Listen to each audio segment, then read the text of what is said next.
Hello everyone. Myself, Dr. Kunal Lunasia.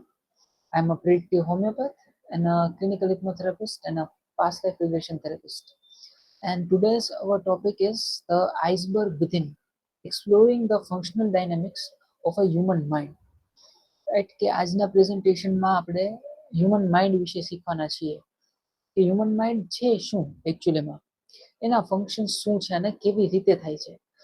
Right, સો એક basic idea આપણે બધાને હોય થોડો થોડો થોડું એવું બધા ક્યાંક ક્યાંક વાંચેલું હોય, ક્યાંકથી સાંભળ્યું હોય, ભણ્યું હોય, બરાબર. તો એવી રીતે થોડું થોડું આપણે જાણતા હોઈએ છીએ માઇન્ડ વિશે. બટ એક્ઝેક્ટલી માઇન્ડ છે શું, એના ટાઈપ કયા હોય છે, પછી બ્રેઇન શું છે અને માઇન્ડ શું છે, બેનો ડિફરન્સ શું છે, ફંક્શનિંગ કેવી રીતે થાય છે બેનું, એ બધું એ બધા જે ટોપિક્સ છે, એ બધા જે ક્વેશ્ચન્સ છે, એમાં ક્યાંક ને ક્યાંક થોડી ઘણી ક્વેરીઝ આપણે બધાને રહેતી હોય છે. રાઈટ, સો કમ્પ્લીટલી ક્લિયર નથી આપણને એ આન્સર્સ હજી. સો આજના મારા ટોપિક થ્રુ હું મારું અન્ડરસ્ટેન્ડિંગ શેર કરીશ માઇન્ડ વિશે અને ટ્રાય કરીશ કે આ બધા આસ્પેક્ટ્સને ક્લિયર આઉટ કરું. રાઈટ, સો આજના પ્રેઝન્ટેશન માટે ધીઝ આર અવર કોન્ટેન્ટ્સ કે જે આપણે કવર કરવાના છીએ. Firstly we will start with the brain. We will correlate the mind with the brain કે ભાઈ બ્રેઇનના થ્રુ આપણે સમજવું હોય તો માઇન્ડ શું છે. then we will go into conscious and subconscious કે what is conscious અને what is subconscious, એમ બે વર્ડ્સ આપણે સાંભળેલા હોય તો બેમાં ડિફરન્સ શું છે એ આપણે જોઈશું. પછી આપણે ડિફરન્સ જોઈશું માઇન્ડ વર્સિસ બ્રેઇનનો કે એ બે અલગ કેવી રીતે છે. then we will go to different models of mind, right, કે જે સાયકોલોજીમાં યુઝ થાય છે. જેમ કે સૌથી પહેલું આવે સિગમન્ડ ફ્રુઇડને આપેલું મોડલ, then સીજી જંગનું આપેલું મોડેલ છે. એવી રીતે અલગ અલગ મોડેલ્સ જે છે એ જોઈશું અને પછી આપણે જે મોડેલ પર ફોકસ કરવાના છીએ, આપણા માટે જે વધારે યુઝફુલ છે એ મોડેલ આપણે જોઈશું. and then we will go into the functioning of the mind. So this is gonna be the topics which we will cover in this session, right? So let's start with firstly the brain.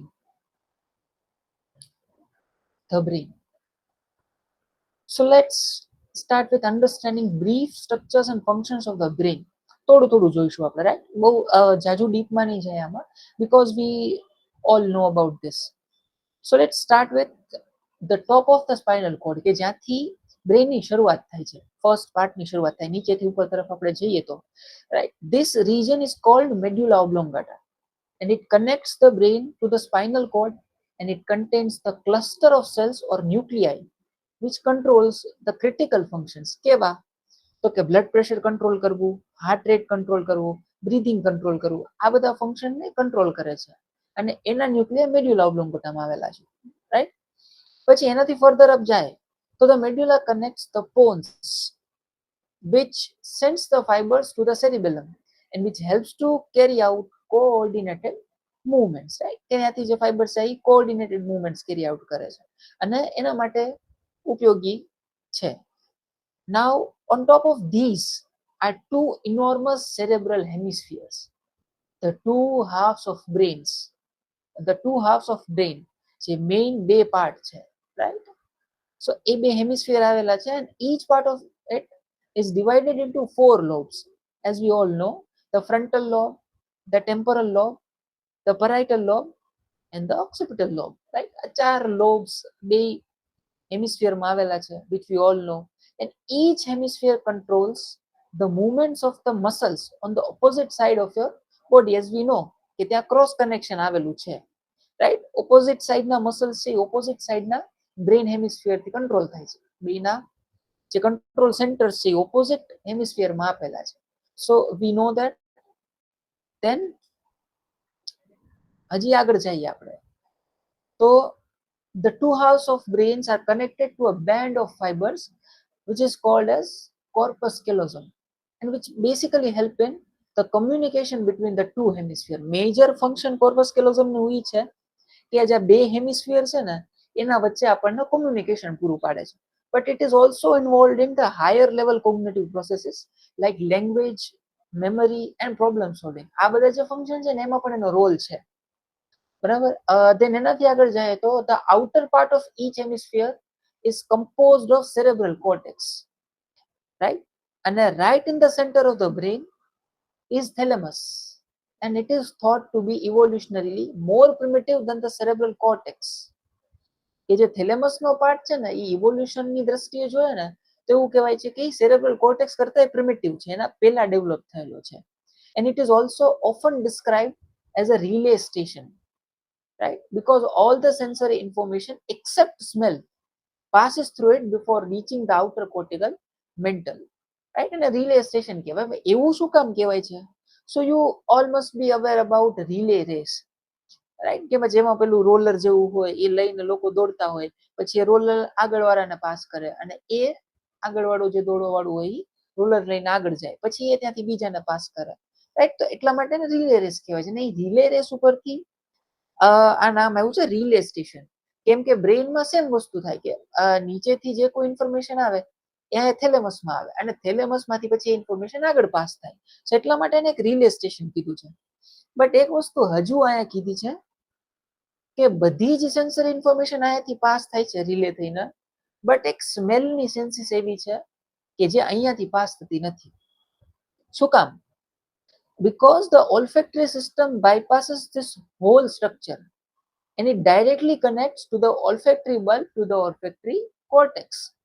એમાં direct pathway અલગથી જ આપેલો છે અને એટલા માટે અહીંથી pass થતું નથી, right? And this direct connection is thought to contribute to the strong emotional and memory association we have with the smell. મતલબ કે સ્મેલ છે ને એનું બહુ સ્ટ્રોંગ મેમરી એસોસિએશન હોય રાધર દેન બીજી બધી જે સેન્સીસ હોય છે આપણી. તો કોઈ વસ્તુની તમને સ્મેલ આવે ને તો એ તમને ફાસ્ટેસ્ટ કોઈ વસ્તુ રિકોલ કરાવી શકે, રાઈટ. તમારી સામે કોઈ વસ્તુ આવી જાય ને, તમે વસ્તુને જોવો, સાંભળો કે ઇવન ટચ કરો, એનાથી ફાસ્ટલી તમને કોઈ વસ્તુ યાદ કરાવી શકે ને તો એ છે સ્મેલ. શું કામ? તો કે સ્મેલ માટે અલગ આખો પાથવે આપેલો છે, ડાયરેક્ટ કનેક્શન આપેલું છે કે જેના થ્રુ છે ને એને આ બધી પ્રોસેસમાંથી જવું ન પડે. બાકી બધી સેન્સમાંથી કેવું થાય કે ભાઈ સેન્સરી ઇન્ફોર્મેશન પેલા આવે, રાઈટ, રિલે સ્ટેશને પહોંચે, ત્યાંથી પ્રોસેસ થાય, ત્યાંથી આગળ જાય, ત્યાંથી પછી એનો મોટર મેસેજ જનરેટ થાય અને પછી આપણને જે કઈ રિસ્પોન્સ આવે એ આવે. બટ સ્મેલ છે એમાં આ બધી પ્રોસેસ બાયપાસ થઈ જાય. સો ધેટ્સ વાય સ્મેલની જે સેન્સ છે ને, રાઈટ, એ તમને ગાયોગા યાદ કરાવી શકે કોઈ વસ્તુ, એટલે એનું મેમરી એસોસિએશન સ્મેલનું બહુ સ્ટ્રોંગ હોય છે અને ઓલ્સો ઇમોશનલ એસોસિએશન પણ એટલું જ સ્ટ્રોંગ હોય છે આ ડાયરેક્ટ પાથવેને લીધે. સો નાવ એનાથી આગળ વધીએ આપણે હવે. સો interposed between the thalamus and cortex are more nuclei which is called as basal ganglia. અને એના ન્યુક્લિયસના શું નામ હોય તો કે પ્યુટામેન છે, કોડેટ ન્યુક્લિયસ છે, આ ન્યુક્લિયસ બધા ત્યાં આવેલા છે, like we know. And primarily છે ને બેઝલ ગેંગ્લિયાનું ફંક્શન શું છે તો કે રેગ્યુલેટ અને મોડ્યુલેટ કરવું voluntary મુવમેન્ટ્સને, which includes action selection and inhibition of unwanted movements and learning the motor skills, right? So આ એનું બેસિક ફંક્શન છે બેસલ ગેંગ્લિયાનું. And again આગળ જાય. So the finally on the floor of thalamus in the hypothalamus, is the hypothalamus. Thalamus na floor પર hypothalamus આવેલું છે, which seems to be concerned with regulating the metabolic functions, hormone production and various basic drives such as aggression, fear and sexuality. So આ hypothalamus ના function છે, right? So હવે આ બધા જ ઇફેક્ટ્સ મેં કીધા, બરાબર, આ બ્રેઇનના નોર્મલ એનાટોમી અને એના નોર્મલ ફંક્શન છે, ફિઝિયોલોજી છે, that we all know. These facts have been known for a long time, but it doesn't clearly show how the mind or how the human carries out its function, કે કેવી રીતે કરે છે એમ. આ બધું તો આપણને ખબર છે કે ભાઈ કયો પાર્ટ કઈ વસ્તુ માટે કન્સર્ન છે, કયા ફંક્શન કયા પાર્ટમાંથી થાય છે, but still clearly we can't figure કે ભાઈ કેવી રીતે થાય છે, how a human carries out all the functions in the harmony. કેવી રીતે આ વેરિયસ ફંક્શન એ બહાર પાડે છે, જે હ્યુમન બોડી છે, રાઈટ.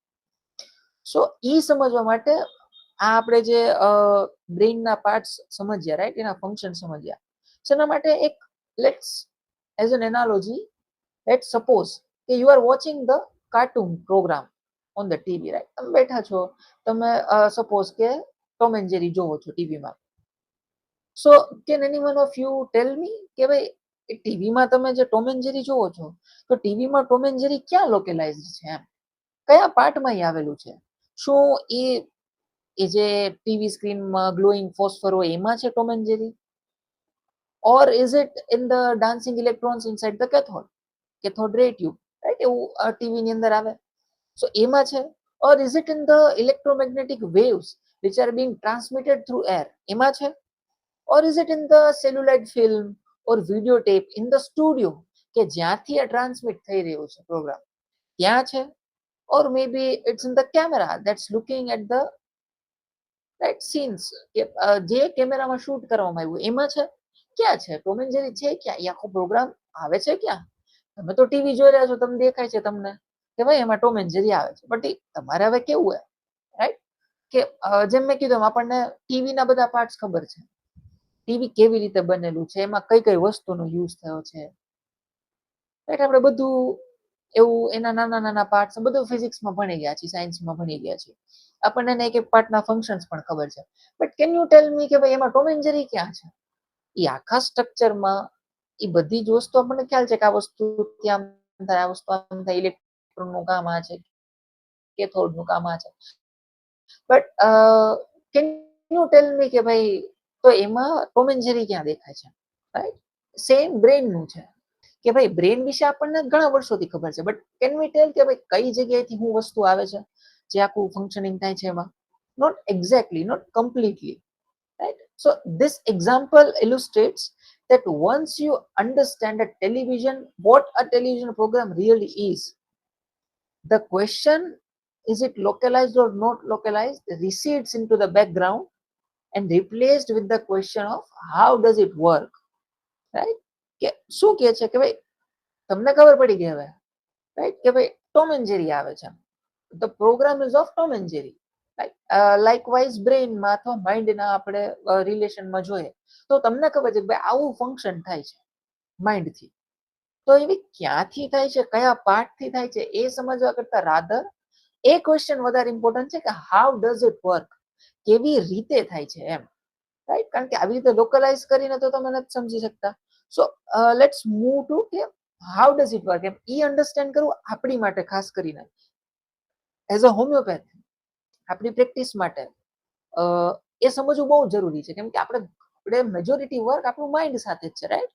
લાઈક વી નો કે આપણે ઓર્ગેનોનમાં ભણી ગયા માઇન્ડ બોડી સોલની એક્સિસ છે, બોડી આપણને ખ્યાલ છે, એનાટોમી ફિઝિયોલોજી આપણે ભણી લીધું છે, but also we need to know about mind, કારણ કે મેજર વર્ક આપણું માઇન્ડ સાથે છે, right. So that question is more important for us કે how does it work, right. બે સાયન્ટિસ્ટ છે, પોલ બ્રોકા અને Carl Wernicke. you all must be knowing about two centers, Wernicke's and Broca's, right, કે જે language અને સ્પીચના centre છે. તો એ બે સાયન્ટિસ્ટ આ બે સેન્ટર્સ ગોતેલા હતા, રાઈટ. અને એ બે સાયન્ટિસ્ટ છે ને આ જે બ્રેઇનનું મોડેલ મેં તમને સમજાવ્યું, માઇન્ડનું મોડેલ રાધર, કે જે બ્રેઇનના લોકલાઇઝડ પાર્ટને સપોર્ટ કરે છે, કે જે એવું દર્શાવે છે કે ભાઈ બધા જ ફંક્શન છે એ બ્રેઇનમાં એક એક પાર્ટમાં લોકલાઇઝડ છે, અને એ જ પાર્ટ એ ફંક્શન કેરી આઉટ કરવા માટે જવાબદાર છે. એવા મોડેલને પોલ બ્રોકા અને કાર્લ વર્નિકે સપોર્ટ કરેલું હતું, કારણ કે એને પણ બે સેપરેટ સેન્ટર આપ્યા હતા કે જે સ્પેસિફિક કામ માટે જાણીતા છે. સો એક આ મોડેલ થઈ ગયું. બટ એઝ વી સીન કે ભાઈ આવી રીતે તમે આખા બ્રેઇનના બધા ફંક્શનને ન જોઈ શકો, રાઈટ. અમુક રિએક્શન્સ હોય, અમુક બિહેવિયર હોય, અમુક ઇમોશન્સ છે, અમુક સિચ્યુએશનમાં અમુક ફિયર્સ છે, તો ઈ ક્યાંથી આવે છે, ઈ કેવી રીતે રિએક્શન પ્રોડ્યુસ થાય છે, એ ઘણીવાર તમે આ મોડેલથી નહીં સમજી શકો. સો ધેટ્સ વાય એનાટોમિકલી આ મોડેલ થ્રુ તમે માઇન્ડના ફંક્શનને કમ્પ્લીટલી સમજી ના શકો. તો શું કરવાનું? So we have another model, like right, we will go further in the next model. એ કયું મોડેલ છે? So that model is called as the triune model, right? We will see the triune model of brain, which is developed by Dr. Paul MacLean, who is the chief of the Laboratory of Brain Research and Behavior and National Institute of Mental Health.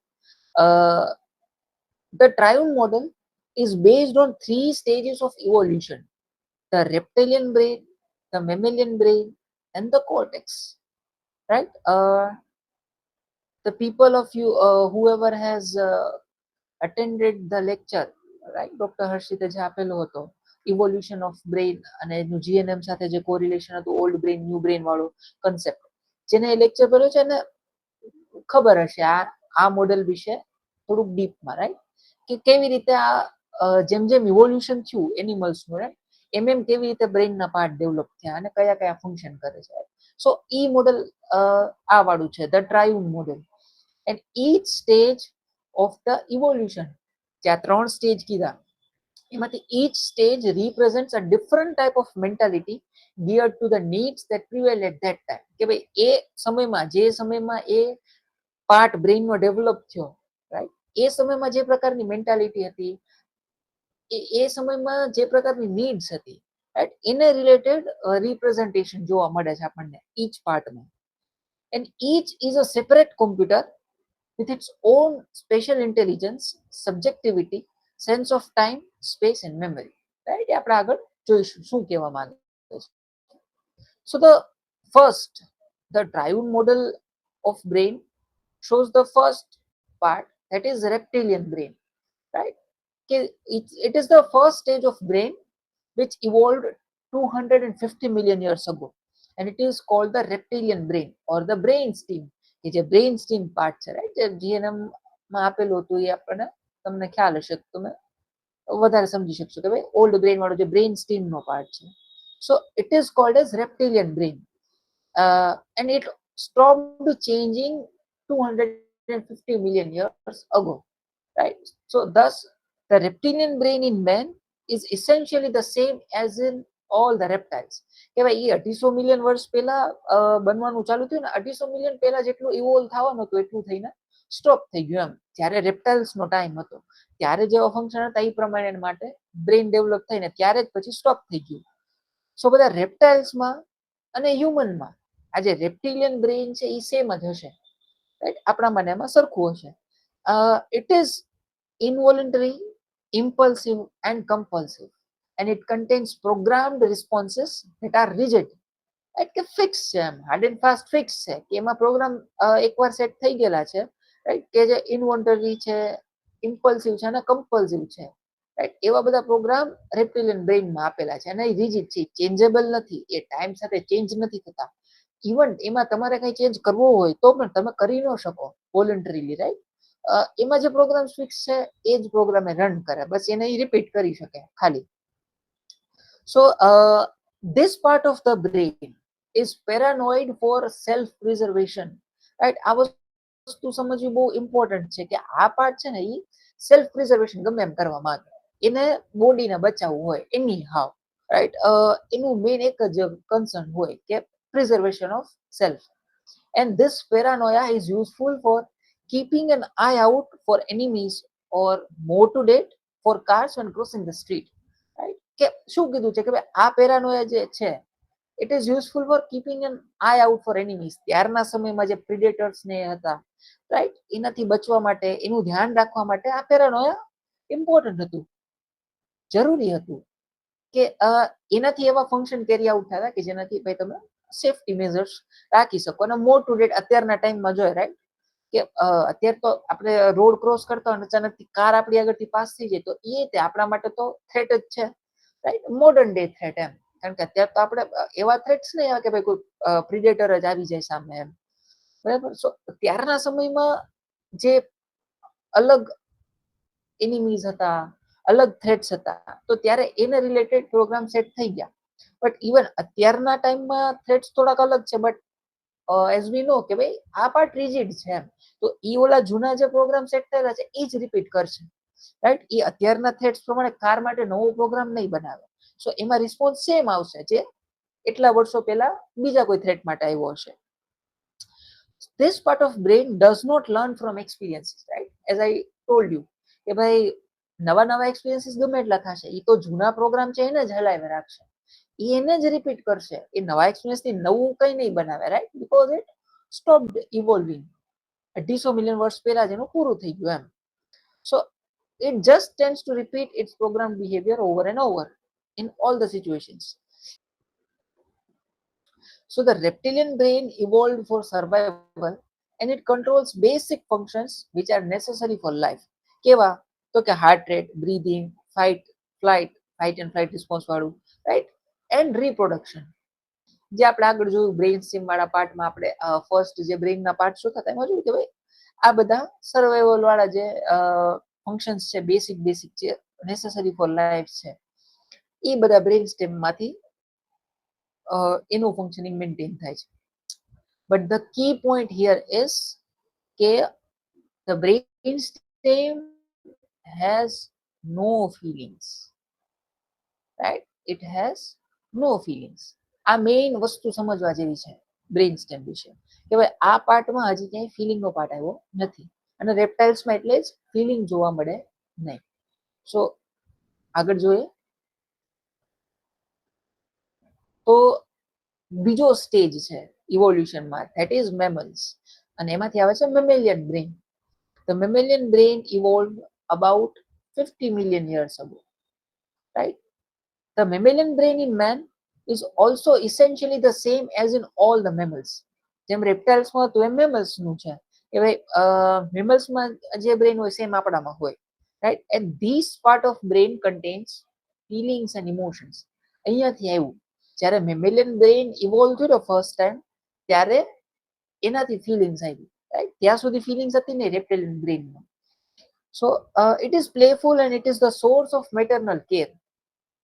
Mammals tend to their young and reptiles usually do not, right? Because આ part આવ્યો એટલે feeling લઈને આવ્યો.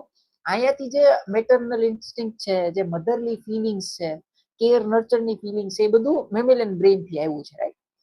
એટલે જ આપણને ખબર છે કે જે મેમલ્સ મને એમાં જો તમે ડોગ્સ થી જોવો કે એનિમલ્સ જોવો, એલિફન્ટ જોવો, સો એને કેવું હોય કે એને એના એ બાળકોને ઓળખે, એને એનાથી કનેક્શન હોય, એના બે વચ્ચે ફિલિંગ્સ હોય, કેર હોય, એનું ધ્યાન રાખે. બટ સાપમાં એમાં તમે જોતા હોય ઘણી વાર તો એને પોતાના જે ઈંડા હોય એનાથી કોઈ લેવા દેવા ન હોય, એની સાથે ફિલિંગ થી કઈ ઇમોશનલ કનેક્ટ ન હોય. અમુક રેપ્ટાઇલ્સ તો એવા પણ છે, તમને ખ્યાલ હશે કે ભાઈ જે પોતે જ ઈંડા મૂકીને પોતાના ઈંડાને ખાઈ જાય પોતાના સર્વાઈવલ માટે. શું કામ? કારણ કે જે એનો રેપ્ટાઇલિયન બ્રેઇન નો પાર્ટ છે ને એમાં કે ઇમોશન આવતા નથી, but the emotion part comes with the mammalian brain. So the mammalian part of the brain provides us with feelings of what is real, true and important for us, right? કે ભાઈ તમે આ જે feelings છે ને ઈ provide તમને કરે મેમેલિયન brain, કે ભાઈ તમારા માટે રિયલ શું છે, કોણ રિયલ છે ઓલ્સો, રાઈટ? મોડર્ન ડે માં આપણે જોવા જઈએ તો થોડુંક એનો ક્રાઇટેરિયા વાસ્ટ થઈ જાય કે કોણ રિયલ છે, ટ્રુ શું છે અને કોણ છે, અને who and what is important to us, એ ઇમોશન્સ થ્રુ નક્કી થાય, રાઈટ? જે કોન્સેપ્ટ હોય ત્યાં ફ્રેન્ડ્સ ના જોવો તમે એમ કે ભાઈ ટ્રુ ફ્રેન્ડ કોણ છે, you are my real friend and you are my best friend, you are important to me. Same વસ્તુ પાર્ટનર્સમાં હોય, રાઈટ? સો એ બધું ફિલિંગ્સ ને ઇમોશન થી આવે, અને એ ફિલિંગ્સ ને ઇમોશન આવે છે મેમેલિયન બ્રેઇન માંથી, right? But it is inarticulate in communicating these feelings to the conscious mind, right? કે ભાઈ આ પાર્ટ છે એને ફિલિંગ જનરેટ થાય ત્યાં, બટ એ કોન્શિયસ માઇન્ડ ને ફિલિંગ્સ કમ્યુનિકેટ કરી શકે નહીં. સો ઓલ્સો આગળ આપણે જોઈશું કે ભાઈ આ જે બે પાર્ટ મેં સમજાવ્યા ને અત્યાર સુધી, reptilian brain and mammalian brain, these two parts are the part of subconscious mind. એન જે હજી થર્ડ પાર્ટ આવશે એ કોન્શિયસ માઇન્ડ નો પાર્ટ છે, આપણે આગળ જોશું. બટ બેસિક અત્યારે આ સમજવા માટે હું તમને એક કહી દઉં કે these two parts are concerned with the subconscious mind. So the important features are that the subconscious mind is the source of feelings and derives information in terms of feelings, right? કે આ part છે એમાંથી feelings આવે છે, એટલે source of feeling આ જ છે એમ. અને બ્રેઇન વાઇઝ જોવા જાય તો આ પાર્ટ એન્ડ માઇન્ડમાં જોવા જાય તો સબકોન્શિયસ માઇન્ડ, રાઈટ? એ સબકોન્શિયસ માઇન્ડ ફિલિંગ્સનો સોર્સ છે. And also it derives its value system by experience, that is experience with emotional impact, right? કે ભાઈ કોઈ પણ એક્સપિરિયન્સ થાય, કોઈ સિચ્યુએશન બને, તમારી સાથે કોઈ ઘટના બને, તો એને આ જે પાર્ટ ઓફ માઇન્ડ છે એ ઇમોશન સાથે અટેચ કરે, એને એવી રીતે યાદ રાખે મેમરીમાં કે ભાઈ આવી સિચ્યુએશન થઈ હતી તો આવું ફીલ થયું હતું, રાઈટ? બધી વસ્તુને ઇમોશન સાથે અટેચ કરશે, વ્યક્તિને ઇમોશન સાથે અટેચ કરશે, સિચ્યુએશનને ઇમોશન સાથે અટેચ કરશે અને એવી રીતે યાદ રાખશે, રાઈટ? સો એવી રીતે જ એની વેલ્યુ સિસ્ટમ પણ ડેવલપ થશે ઇમોશન થ્રુ. બધા એક્સપિરિયન્સને ઇમોશનલ ઇમ્પેક્ટ આપશે, રાઈટ? સો એવી રીતે એની વેલ્યુ સિસ્ટમ ડેવલપ થશે. So this part is subconscious part, અને આવી રીતનું ફંક્શનિંગ એનું આવશે. Then third part of the triune model is the cortex. This third stage of development is the cortex, and it is the conscious part of mind, right? Like I said earlier, કે ભાઈ આ જે part છે conscious part છે અને આગલા જે બે પાર્ટ હતા એ સબકોન્શિયસ પાર્ટ હતા. And according to Carl Jung, the famous psychologist, not psychiatrist, it is about 40,000 years old and is still evolving, right? Carl Jung એવું કીધું કે કોર્ટેક્સ નો જે પાર્ટ છે ને એ 40,000 વર્ષ પહેલા ડેવલપ થયેલો છે, and it is also still evolving, એમ હજી પૂરું નથી થઈ ગયું. So this part is open to new experiences, new learnings, એમ કે નવી નવી જેટલી સિચ્યુએશન થાય ને એનાથી હજી આ શીખશે, સ્ટોપ નથી થઈ ગયું, રિજિડ નથી જેવું આગળના પાર્ટ્સમાં આપણે જોયું, right? It is still evolving. And an important feature of the conscious mind is that it does not begin to develop until about the age of 3 and is not fully developed until about 20 years of age.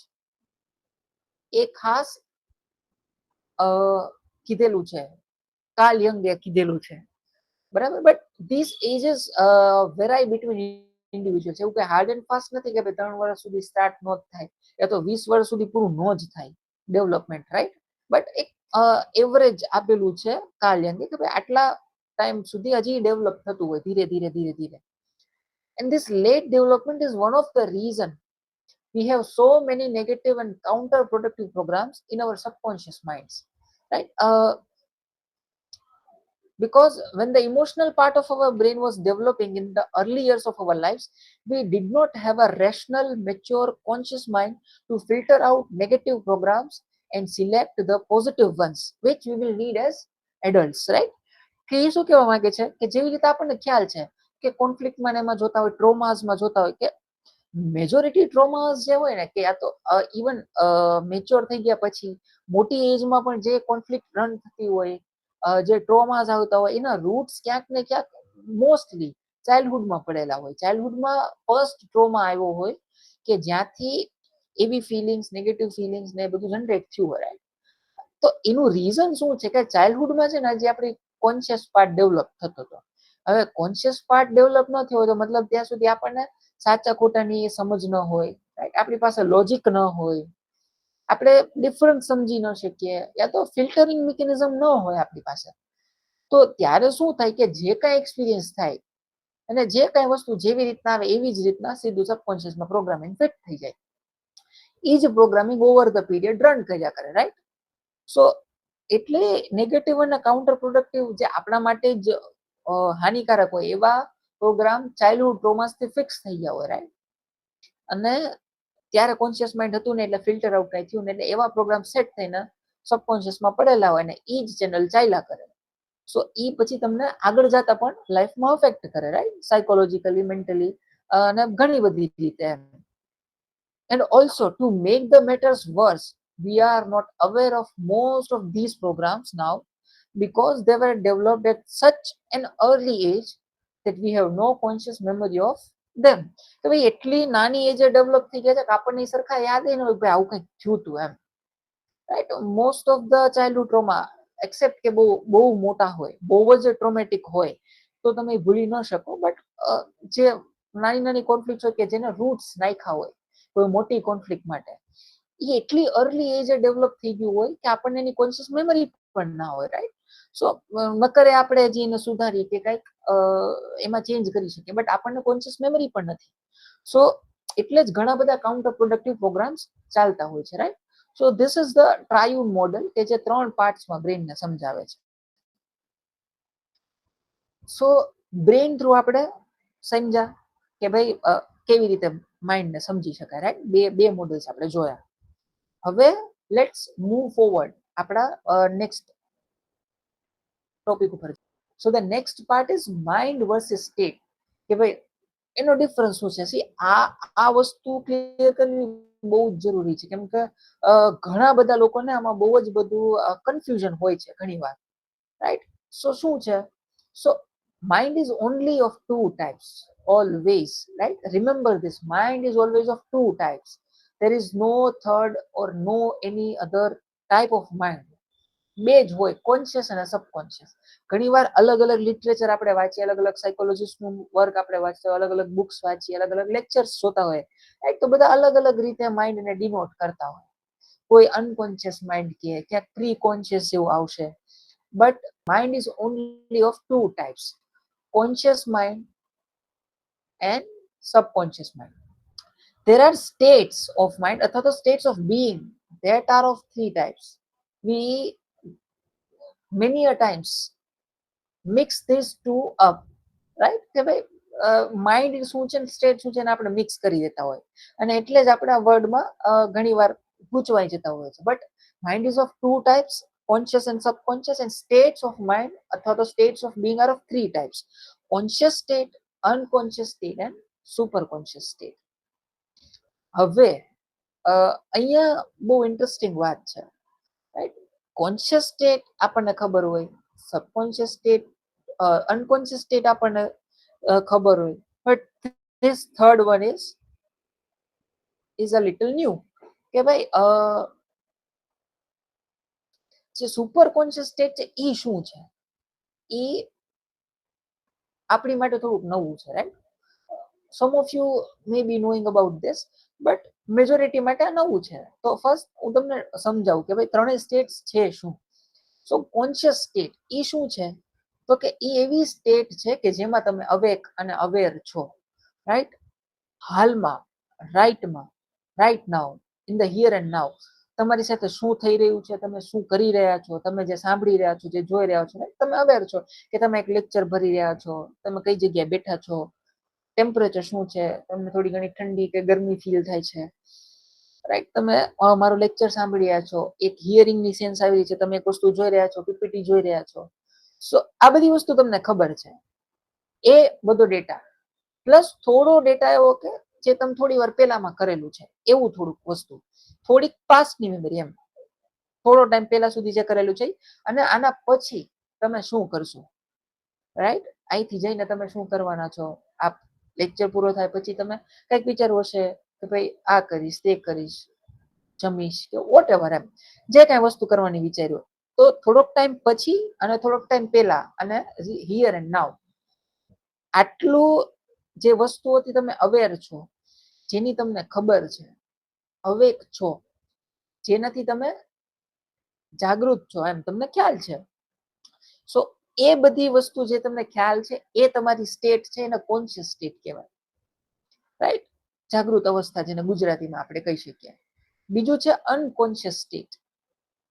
સો એ એવી અવસ્થા છે કે જેમાં તમને કાંઈ જ ખબર નથી, તમે ક્યાં છો, તમારી સાથે શું થઈ રહ્યું છે, તમે શું કરી રહ્યા છો, તમે ન કાંઈ સાંભળી શકો કે ન કાંઈ ફીલ કરી શકો, સેન્સ કરી શકો, કે ના કાંઈ કરો, રાઈટ?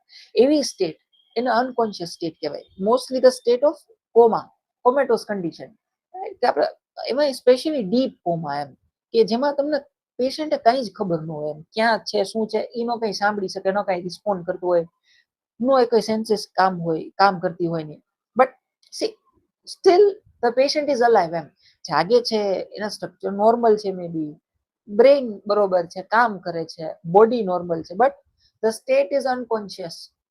એટલા માટેથી એ જાગે છે but not aware of anything, right? So that will be our unconscious state. Also બેભાન થઈ જાય ત્યારની અવસ્થા, કે ભાઈ તમે બેભાન થઈ જાવ ત્યાં સુધી તમને ખબર ન હોય કે શું થયું, ઓલ્સો એટલી ડીપ સ્લીપ ઘણા લોકો હોય, ડીપ સ્લીપમાં જતા હોય, એ પણ આની અંદર આવી શકે પાર્ટલી એમ. કે એમાં ઘણી વખત માણસ અનકોન્શિયસ થઈ જાય એમ. કે અમુક લોકો હોય ને જે કહેતા હોય કે ભાઈ મને તો હું સૂતો હોય પછી મારી બાજુ ઢોલ વગાડું મને કઈ ફેર પડે નહીં, એમ આપણી નીંદર ન ઉડે. એટલા લેવલની ડીપ સ્લીપ જેની હોય ને એ પણ અનકોન્શિયસ સ્ટેટમાં પાર્ટલી જતા હોય. સો આ બે વસ્તુ સમજાણી, કોન્શિયસ અને unconscious. Now let us come to the super conscious state, કે જે નવી વસ્તુ છે આપણી માટે. એ શું છે તો કે super conscious state is a state કે જેમાં તમને બધી વસ્તુનું ખબર છે. You know all the things about past, present and future, every time line. એ જે સ્ટેટ છે એને તમારી સુપર કોન્શિયસ સ્ટેટ કહેવાય. બધી જ વસ્તુની અવેરનેસ છે તમને, જ્યાં ટાઈમલાઈન બધી ડિઝોલ્વ થઈ જાય છે અને તમને બધી જ વસ્તુની ખબર છે. that would be your super conscious state.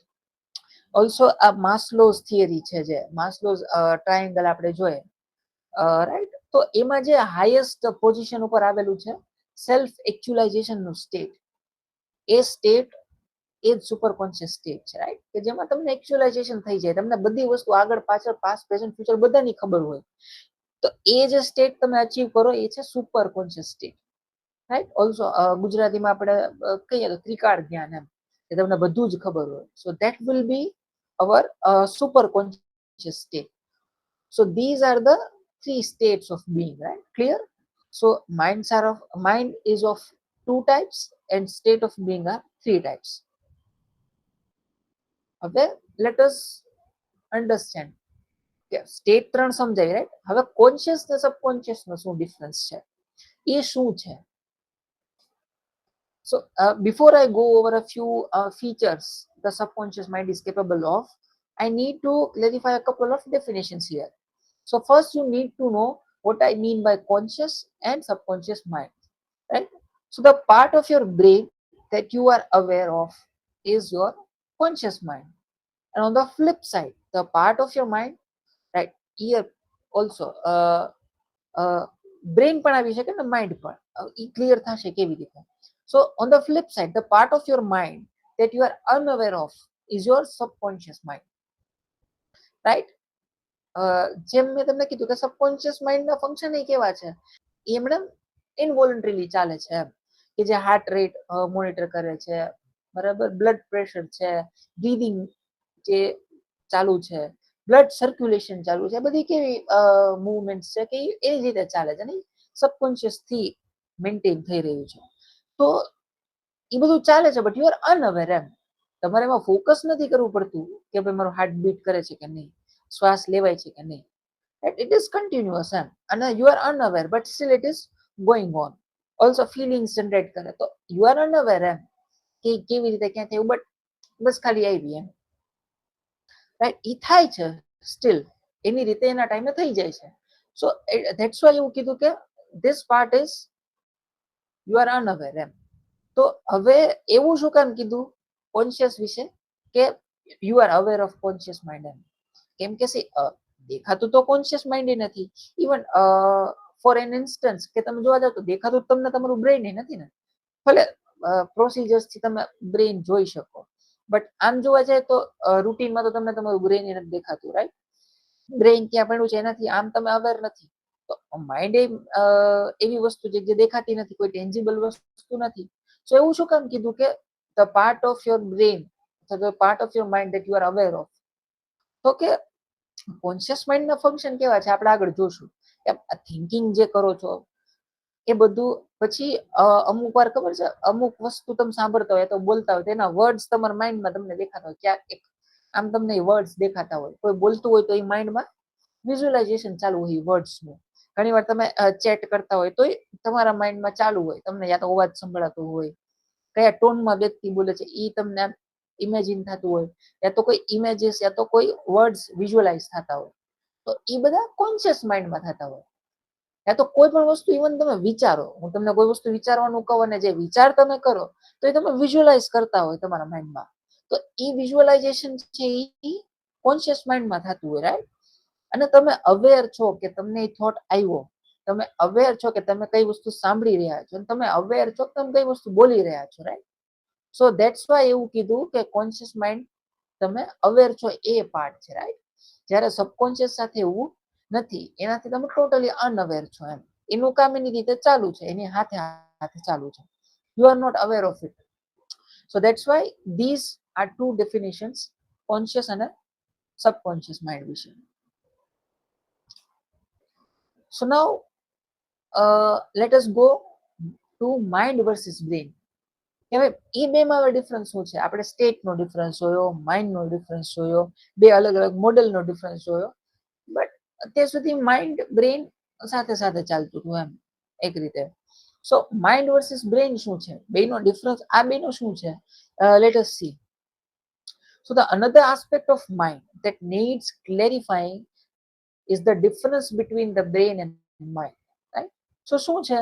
The brain is that 3-pound organ in your head, right? But the mind is something large and more elusive. Brain કરતા mind is larger, right? એનો meaning પણ larger છે એટલો જ. And there is a huge difference between brain and mind. શું છે? તો કે from a western point of view આપણે જોઈએ તો the brain is physical anatomy and the mind is what the brain generates through its activity, એવું કે છે. ઘણી હદે આ સાચું છે. બ્રેન ફિઝિકલ એનાટોમિકલ તમારા સ્કલમાં આવેલું છે ઈ છે, અને એનું ફંક્શન થાય, એની એક્ટિવિટી થાય, એનાથી જે જનરેટ થાય એ માઇન્ડ છે એમ. હવે from an eastern point of view જોઈએ તો some say the mind is the source of the thoughts which are supplied to the brain, right? એવું કે છે કે ભાઈ માઇન્ડ છે એ થોટ્સ પ્રોડ્યુસ કરે છે અને એ થોટ્સ બ્રેનને સપ્લાય થાય છે અને પછી બ્રેનનું જે કાંઈ ફંક્શન થાય છે એ થાય છે. પાર્ટલી એ પણ સાચું છે. And also recent discoveries in the new field of psychoneuroimmunology shows that the brain is not confined within the cranium. It actually extends throughout the whole body. હવે see, આમાં એવું કીધું છે કે the brain is not confined within the cranium. માઇન્ડનું નથી કીધું, બ્રેઇનનું પણ કીધું છે. સો આ કેવી વાત છે? તો ડોક્ટર પ્રફુલ્લ વિજયકરે જેવું આપણને શીખવાડેલું છે, સમજાવેલું છે, right?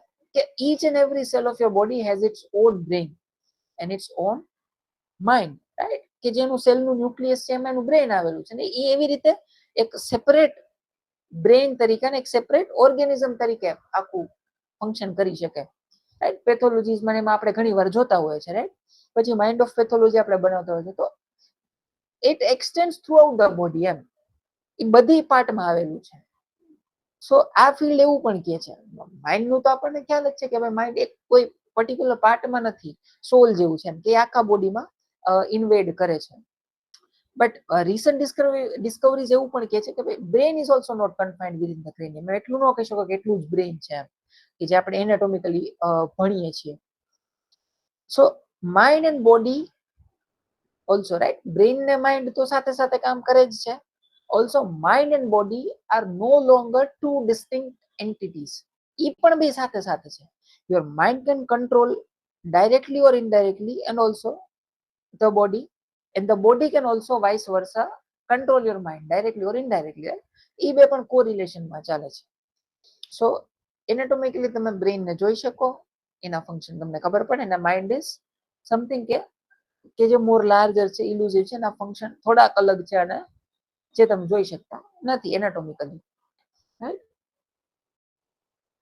So now we will move to different models of mind. જે મેં તમને કીધું હતું સાયકોલોજી પ્રમાણે, રાઈટ? કયા કયા મોડલ્સ છે અત્યાર સુધીમાં આપણે we are non two. So let's see. હવે સાયકોલોજી અને માઇન્ડની વાત કરીએ તો હંમેશા ફર્સ્ટ એન્ડ ફોરમોસ્ટ નામ આવે એ છે સિગમન્ડ ફ્રોઈડ, રાઈટ? એમના વગર તો આ સ્ટાર્ટ થાય નહીં. સો ફર્સ્ટ એવર મોડલ જે એમને આપેલું, એમનું ઓલ્ડ મોડલ, રાઈટ? જેને ટોપોલોજીકલ મોડલ ઓફ માઇન્ડ કહેવાય, અર્લી મોડલ જેનું છે, રાઈટ? એને શું કીધું કે આ મોડલમાં છે ને માઇન્ડને 3 લેવલ ઓફ કોન્શિયસનેસમાં ડિવાઈડ કર્યું સિગમન્ડ ફ્રોઈડે. કોન્શિયસ, પ્રી કોન્શિયસ અને અનકોન્શિયસ, રાઈટ? એમને શું કીધું કે કોન્શિયસ શું છે? What you are aware of right now. Pre conscious છે કે you are not currently aware but can become conscious easily, right? એવી વસ્તુઓ. અને અનકોન્શિયસ શું છે કે which is hidden from awareness and which is hard to access. Right, અહીંયા સુધી આ પાટલી બરોબર છે આપણે જોવા જાય તો. બટ હવે એના જે કન્ટેન્ટ્સ કીધા ને that are not matching with the description. કેવી રીતે? તો કોન્શિયસ માઇન્ડમાં શું કીધું કે vote you are aware of right નાઉ, જેમ કે તમારા થોટ છે, તમારા પરસેપ્શન છે, રાઈટ, એનાથી તમે અવેર છો, દેટ ઇઝ ઓકે. ચાલો કે તમને શું મેં જેમ સમજાવ્યું એમ કે તમારા માઇન્ડમાં પ્લે થતું હોય, સો તમે અવેર છો, તો એ તમારી કોન્શિયસનેસ નો પાર્ટ છે. પણ પ્રી કોન્શિયસમાં શું કીધું છે તો કે you are not currently aware but you can become conscious easily, right. અને એના કન્ટેન્ટ શું આપ્યા છે તો કે memories and knowledge, right? So બે વસ્તુ આપી છે, but you see memory is a large term, right? Memory ખાલી શોર્ટ ટર્મ ના હોય. મેમરી તો આજથી તમારા ચાઇલ્ડહુડમાં તમે 2 વર્ષના હતા ત્યારની મેમરીને મેમરી જ કહેવાય, right. And also knowledge, it is same with knowledge કે ભાઈ નોલેજ તમને નોલેજ ઘણી બધી વસ્તુનું હોય છે કે ઘણા પ્રકારનું હોય છે કે ગમે એ સ્ટેજમાં આવી શકે લાઈફમાં, રાઈટ. સો સમ નોલેજ કે જે બહુ અર્લી ટાઈમમાં તમને મળેલું હોય કે જે તમને મનમાં હોય જ પડ્યું જ હોય, રાઈટ, કેમ કે તમે શીખેલા છો. બટ યુ નો તમારે યાદ કરવું પડે, આમ ઓલવેઝ તમને યાદ ના હોય. સેમ મેમરી સાથે છે કે ભાઈ મેમરી તમને કોઈ ચાઇલ્ડહુડ મેમરી કોઈ પૂછે, રાઈટ, તો એ મેમરી ક્યાંક તમારા માઇન્ડમાં પડી હોય શકે, બટ તમે એટલે ઇઝીલી યાદ ન કરી શકો. આપણે ઘણી વાર કેસ ટેકિંગમાં જોતા હોય, રાઈટ, કે ચાઇલ્ડહુડ ટ્રોમા પૂછતા ભાઈ ચાઇલ્ડહુડમાં તમારી સાથે કોઈ એવી વસ્તુ ઘટના બનેલી હોય જેની અસર તમારા ઉપર આવી ગઈ, તો ઘણી વાર પેશન્ટ જે છે એ યાદ ન કરી શકે બહુ બધું ટ્રાય કરે તો. બટ હવે પ્રી કોન્શિયસના ડિસ્ક્રિપ્શનમાં શું કીધું છે કે you can become conscious easily, right. So memories ને નોલેજ એવી વસ્તુ છે કે જરૂરી નથી કે તમે ઇઝીલી એનાથી કોન્શિયસ થઈ શકો. So it can not be included under pre conscious, right. અને ઓલ્સો આજે મેં કીધું કે સ્ટેટ પ્રી કોન્શિયસ જેવી કોઈ સ્ટેટ હોતી નથી આમ જોવા જાવ તો તમે પ્રેક્ટિકલી. સો ત્રીજી સ્ટેટમાં શું કીધું પાછું અનકોન્શિયસ, રાઈટ, કે hidden from awareness and hard to access. હવે એમાં કીધું repressed desires, fears and trauma. So again repress desires એક હદ સુધી ઠીક છે, ચાલો કે ભાઈ બહુ વેલી રિપ્રેસ કરી દીધી તો કદાચ તમને યાદ ના હોય. બટ ફિયર્સ, રાઈટ, હવે fear is not hidden from your awareness and it is not hard to access, right. જે વસ્તુથી તમને બીક બહુ બધી લાગે છે, ફિયર છે, ફોબિયા છે, right.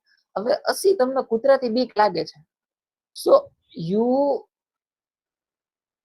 Can't stay hidden from it, એમ કે એ વસ્તુથી કે ભાઈ તમને કૂતરાથી બીક લાગે છે, કૂતરું જેવું સામે આવશે તો ઇન્સ્ટન્ટલી તમને રિએક્શન આવી જ જશે. બીક માટે જે કઈ રિસ્પોન્સીસ બોડીમાં આવવાના છે એ આવી જ જશે. એ તમે ભૂલી નથી શકવાના, રાઈટ. અથવા તો એ તમારી અવેરનેસમાં ન આવે એવું પોસિબલ નથી, હિડન ન રહી શકે. અથવા તો એ હાર્ડ ટુ એક્સેસ પણ નથી. કોઈ વ્યક્તિને હાઈટ થી બીક લાગે છે, એની હાઈટ ઉપર જશે, રાઈટ. હવે એની ઈ મેમરી એક્સેસ જ ના થાય, બહુ હાર્ડ પડતું હોય કે ભાઈ આપણને અહીંથી ફિયર હતો, સો તો શું થાય કે એનાથી બચી ન શકે, રાઈટ, એના રિસ્પોન્સ જનરેટ ના થાય. But it is not like that. We can not stay hidden from awareness of our fierce.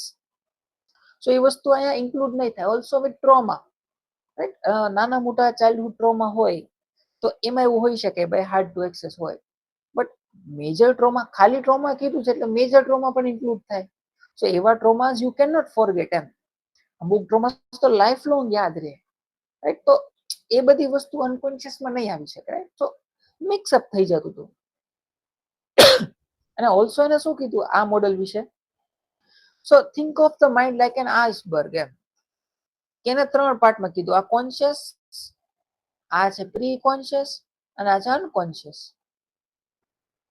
3 લેવલમાં ડિવાઈડ કર્યું એને, રાઈટ. કે the tip above the water is conscious, just below the surface is pre-conscious, કે જેને તમે easily conscious થઈ શકો, અને deep under water is unconscious, કે જેમાં તમારે હાર્ડ પડે, એમ. પણ એના કન્ટેન્ટ્સ મેચ થતા નતા. પછી થોડોક ટાઈમ પછી સિગમન્ડ ફ્રોઇડે જ આ મોડલ કેન્સલ કરીને નવું મોડલ આપ્યું, રાઈટ, કે જેને કીધું સ્ટ્રક્ચરલ મોડલ ઓફ સાયકી, જે પછીથી ડેવલપ થયું ઇન 1920s. એમાં પણ એને 3 પાર્ટ કીધા: id, ego અને super ego, right? Most of you people, majorly will be aware of this model, right? id ego અને સુપર ઈગો વાળું. તો એમાં એને શું કીધું તો કે ઈડ શું છે, એમાં તમારી પ્રિમિટિવ અને ઇન્સ્ટિંક્ચ્યુઅલ ડ્રાઇવ્સ આવેલી છે કે which is present from birth, right, which operates on the pleasure principle and seeks immediate gratification of desires. એવી ડિઝાયર તો કે સેક્સ, એગ્રેશન, હંગર, એવી બધી ડિઝાયર, રાઈટ, કે ઇન્સ્ટિંક્ટ વાળો પાર્ટ છે કે જે આ ઇન્ટેન્સ ઇમિડિયેટ ડિઝાયર્સ તમને પ્રોડ્યુસ કરે અને એનું કામ એટલું જ હોય કે એ બધી ડિઝાયર્સ જે હોય ને એને ફૂલફિલ કરવી, ઇમિડિયેટ ગ્રેટિફિકેશન આપવું તમને, રાઈટ. સો ઈ પાર્ટને ઈડ કીધો.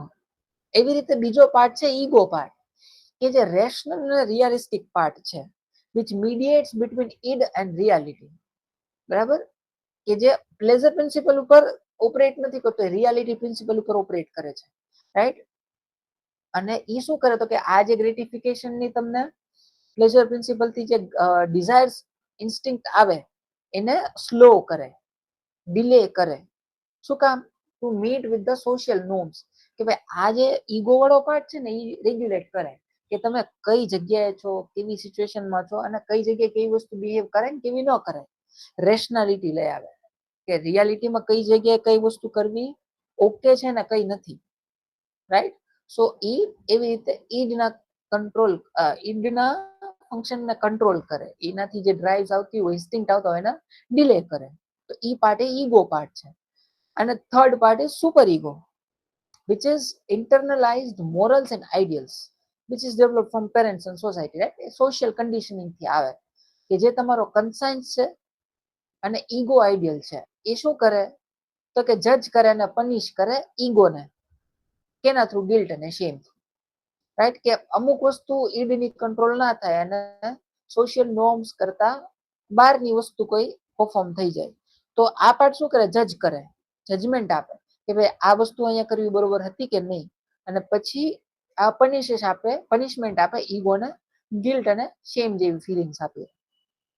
બટ અગેન તમે આ મોડલ કદાચ કન્સિડર કરો તો બધા જ ફંક્શન આ મોડલ થ્રુ ઇન્ક્લુડ ન થઈ શકે. ઘણી એવી વસ્તુઓ છે કે જે આ મોડલથી સમજાવી શકાય નહીં. સો લેટર સિગમન્ડ ફ્રોઈડના જ એક સ્ટુડન્ટ હતા, એને નવું મોડલ આપ્યું, રાઈટ, એનું અલગ મોડલ કે જે આનાથી થોડું અલગ હતું, જે હતા કાર્લ યંગ, સીજી યંગ. સો એનું કમ્પેરિઝન શું છે? તો કાર્લ યંગે એવું કીધું કે માઇન્ડ છે ને ઇવોલ્વિંગ છે, સ્ટેટિક નથી, રાઈટ. જ્યારે ફ્રૂડના મોડેલમાં કેવું કીધું છે કે બસ આટલા પર્ટિક્યુલર ફંક્શન છે, એટલા જ છે અને એવી રીતે હાલે છે, આટલા પાર્ટ છે ને એવા જ ફંક્શન હાલે રાખે છે. બટ કાર્લ યંગે શું કીધું કે માઇન્ડ હજી ઇવોલ્વિંગ છે, એ સ્ટેટિક નથી, એમ ફિક્સ ફંક્શન્સ નથી. And ultimate goal of the psychological development is individualisation, એમ કે ભાઈ માઇન્ડના જે નવા નવા સાયકોલોજીકલ ફંક્શન આ જે ઇવોલ્યુશન થી ડેવલપમેન્ટ થાય છે એના થ્રુ શું અચીવ કરવાનું છે તો કે individualisation, right. And it is a life long journey to become your true self, not just your self, not just your social persona, right. કે જે આગળ ફ્રૂડના મોડલથી જે આપણે જોયા છે કે ભાઈ એવી રીતે જે કાંઈ ડેવલપ થાય તમારું સાયકી એ સોશિયલ નોર્મ્સ ઉપર બેઝડ છે, એમ કે ભાઈ સમાજમાં કેવી રીતે રહેવું, કેવી રીતે બિહેવ કરવું, શું આઈડિયલ છે સમાજમાં રહેવા માટે. સો તમારી સાયકોલોજીકલ ડેવલપમેન્ટની જર્ની છે યોર ટ્રુ સેલ્ફ બનવાની છે, ખાલી સોશિયલ નોર્મ્સમાં ફિટ થવાની નથી, રાઈટ. કાર્લ યંગે એવું કીધું. સો he saw the mind not only as the psychological mechanism but also as a spiritual reality, right. And he told that the psyche is meaning seeking, right, and synchronicity, which is meaningful coincidences that reveal underlying order of reality. એવું કીધું, right. Higher level છે એમ થોડુંક એવું કીધું, ખાલી એક basic fixed function નથી સાયકીનું. સો એને શું કીધું, બરાબર, સાયકીના ગોલ વિશે ફ્રૂડ એવું કીધું કે પ્લેઝર સીક કરવું અને કોન્ફ્લિક્ટ આવે એમાં રિઝોલ્યુશન કરવું. આપણે જોયું કે ભાઈ એ ત્રણેય પાર્ટમાં કોન્ફ્લિક્ટ આવે તો પછી એના થ્રુ આગળ વેરિયસ કન્ડિશન ડેવલપ થાય સાયકોલોજીકલ, તો એનું રિઝોલ્યુશન કરવું. બટ જંગે શું કીધું કે હોલનેસ અને ઇન્ડિવિજ્યુઅલાઇઝેશન પહોંચવું એ સાયકીનો ગોલ છે. પછી અનકોન્શિયસ માં એને ડિફરન્ટ વસ્તુ કીધી કે ભાઈ ફ્લુઇડ એવું કીધું રિપ્રેસ ડિઝાયર આવે, જ્યારે કાર્લે એવું કીધું કે આર્કીટાઇપ્સ ને કલેક્ટિવ લેયર્સ આવે છે, જે આગળ આપણે જોશું કલેક્ટિવ અનકોન્શિયસ ની. પછી સ્પિરિચ્યુઅલ ડાયમેન્શન વિશે ફ્રુડે કઈ કીધું નથી, બટ કાર્લિંગે શું કીધું કે એ સ્પિરિચ્યુઅલ રિયાલિટી પણ છે, જે માઇન્ડ છે, right, it is central to the psyche એમ. ડ્રીમ્સ વિશે ફ્રુડે શું કીધું છે તો કે વિશ ફુલફિલમેન્ટ માટે આવે. કાર્લેંગે શું કીધું તો કે એ અનકોન્શિયસ પાસેથી આવતા મેસેજ છે કે જે તમારા ડેવલપમેન્ટ માટે ગાઈડ કરે છે. તો આ થોડા કોન્સેપ્ટના ડિફરન્સીસ છે કાર્લ યંગના મોડેલમાં અને ફ્રુડના મોડેલમાં. હવે થોડુંક ડિટેલમાં જોઈએ તો કાર્લ યંગે શું કીધું, એને મોડેલ તો આપ્યું છે, રાઈટ.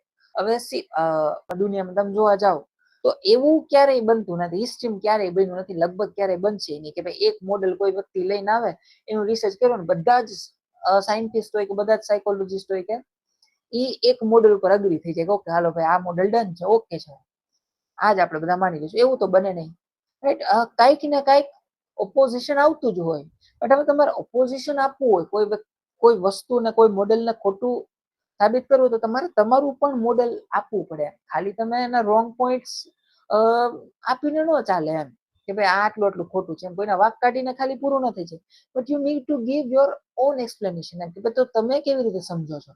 સો એવી રીતે જો ફ્રુડનું મોડેલ બરોબર નતું એવું કાર્લ યંગે કેવું તો કાર્લ યંગે પોતાનું અલગ મોડેલ આપ્યું, રાઈટ, એ દેખાડવા માટે કે ભાઈ આ સમથિંગ મોર ટુ ઇટ એમ, માઇન્ડ ખાલી એટલું જ નથી, there is something more to it. So Carl યંગે એનું પોતાનું મોડેલ આપ્યું. શું મોડેલ આપ્યું તો એને પેલા તો કીધું કોન્શિયસ માઇન્ડ, અને બીજો પાર્ટ પર્સનલ અનકોન્શિયસ, અને હજી ત્રીજો પાર્ટ છે એને આમ ડિવાઈડ કર્યું એમ કે ભાઈ એક પાર્ટ કોન્શિયસ માઇન્ડ છે, બીજો છે તમારો પર્સનલ અનકોન્શિયસ છે, કે જેમાં તમારી forgotten repress memory, hidden thoughts, feelings છે, તમારા કોમ્પ્લેક્સીસ છે જેમ કે મધર કોમ્પ્લેક્સ ને એ બધા છે, રાઈટ, બરાબર. અને આ એવી બધી પાર્ટ છે કે જે ડ્રીમ્સ થ્રુ ને ઇન્ટ્રોસ્પેક્શન થ્રુ અથવા તો થેરાપી થ્રુ માણસ અવેર થઈ શકે, જેનાથી કોન્શિયસલી અવેર ના હોય, બટ આ બધી મેથડ્સ થી તમે અવેર થઈ શકો, રાઈટ. તો એ બધું પર્સનલ અનકોન્શિયસ છે. અને third part is your collective unconscious. આ કલેક્ટિવ અનકોન્શિયસ અને કલેક્ટિવ કોન્શિયસનેસ જે છે એ જંગનું ઓરિજિનલ કન્ટ્રીબ્યુશન, જે એને આપેલો ફ્રેશ કન્સેપ્ટ છે.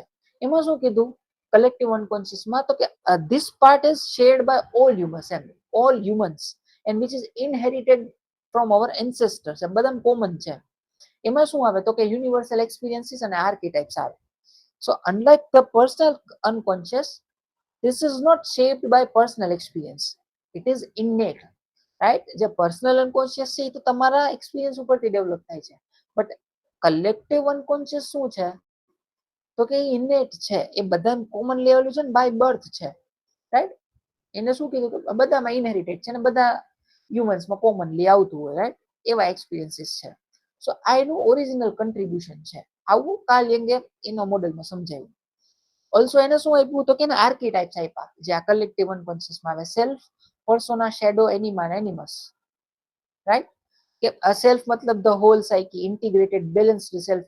પર્સોના મતલબ કે તમારી સોશિયલ આઈડેન્ટિટી, તમે સોશિયલી બારે શું દેખાવ છો, the mask you wear in public, એમ કે તમારું જે ડિસ્પોઝિશન છે કે જે તમે સોશિયલી એક્સપ્રેસ કરો છો. પછી હવે શેડો, કે એ તમારું અનકોન્શિયસ પાર્ટ છે, ડાર્ક અને રિપ્રેસ્ડ ડિઝાયર છે. પછી આવે anima, feminine side of a man, અને એને પછી આવે છે એનિમસ, જે masculine side of a woman, right. As we know કે ભાઈ જેમ આપણે આપણી હિન્દુઇઝમમાં પણ જોઈએ છે કે અર્ધ નારેશ્વરનું રૂપ, કે ભાઈ બધા જ હ્યુમન્સ છે એમાં બે પાર્ટ આવેલા હોય. હ્યુમનમાં ફેમિનાઇન એનર્જી પણ હોય ને ફિમેલ્સમાં મસ્ક્યુલન એનર્જી પણ હોય, અને એનો બેલેન્સ હોય, રાઈટ. તો એનિમા અને એનિમસ એ કહે છે કે ભાઈ મસ્ક્યુલન સાઇડ ઓફ ફિમેલ અને feminine side of a man, right. એવું પણ આવેલું હોય છે. કાર્લ યંગે આવું કીધું આર્કીટાઇપ્સમાં, રાઈટ. પછી એને ડિટેલમાં સમજાવેલા છે બધા વસ્તુને, રાઈટ. એમાં કલ્ચરલ મિથ્સ હોય, કલ્ચરલ પેટર્ન્સ હોય, સિમ્બોલિક ઇમેજીસ હોય, એ બધું આવે.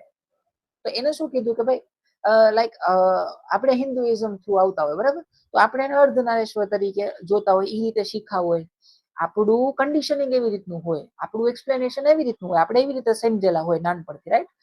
ફેમિલી દ્વારા, સોશિયલી આપણે સાંભળ્યું હોય, એવી રીતે અલગ અલગ કલ્ચર છે, તો એ અલગ અલગ રીતે આવા બધા કોમન બિલીફ શેર કરતા હોય, તો એને જ એના થ્રુ એના આર્કેટાઇપ્સ બનતા હોય ને, એ જ એનું કલેક્ટિવ અનકોન્શિયસ બનાવે. અમુક બિલીફ કોમન હોય, રાઈટ? હિન્દુ હોય તો એના કોમન બિલીફ હોય, મુસ્લિમ માંથી આવતા હોય તો એના કોમન બિલીફ અમુક અલગ હોય, ક્રિશ્ચિયાનિટીના અલગ હોય, એવી રીતે અલગ અલગ કલ્ચર્સના પણ, હિન્દુઇઝમમાં પણ અલગ અલગ કલ્ચર્સમાં જાવ તો એમાં અલગ અલગ બિલીફ હોય, પેટર્ન્સ હોય, રાઈટ? સો એ બધું કલેક્ટિવ અનકોન્શિયસમાં આવે. આવું કાર્લ યંગે કીધું, અને એના ઉપરથી આ 5 આર્કેટાઇપ્સ આપ્યા છે. બટ અગેન કાર્લ યંગના મોડેલથી પણ આપણે હજી અમુક વસ્તુ એવી છે કે જે એક્સપ્રેસ નથી કરી શકતા. કાર્લ યંગે કેવું કીધું કે એને કલેક્ટિવ અનકોન્શિયસની વાત કરી કે ભાઈ બાય બર્થ અમુક વસ્તુ બધા હ્યુમન્સ દ્વારા શેર થતી હોય, જે એન્સેસ્ટ્રલ હોય, રાઈટ? સો એ વસ્તુ ઠીક છે, બટ હવે કાર્લ યંગનું મોડેલ સ્ટીલ પાસ્ટ લાઈફ ની જે મેમરીઝ હોય, રાઈટ, એના જે ટ્રોમાસ હોય ને, એ જે અત્યારની લાઈફમાં એક્સપ્રેસ થતા હોય એને સપોર્ટ કરતું નથી, રાઈટ? એક વસ્તુ જે આર્કેટાઇપ્સ વાળી કીધી અથવા તો કલેક્ટિવ અનકોન્શિયસ અથવા કલેક્ટિવ કોન્શિયસ નું કીધું કે જે તમે કલ્ચર થ્રુ કરતા હોય, શેર કરતા હોય બધા હ્યુમન્સ.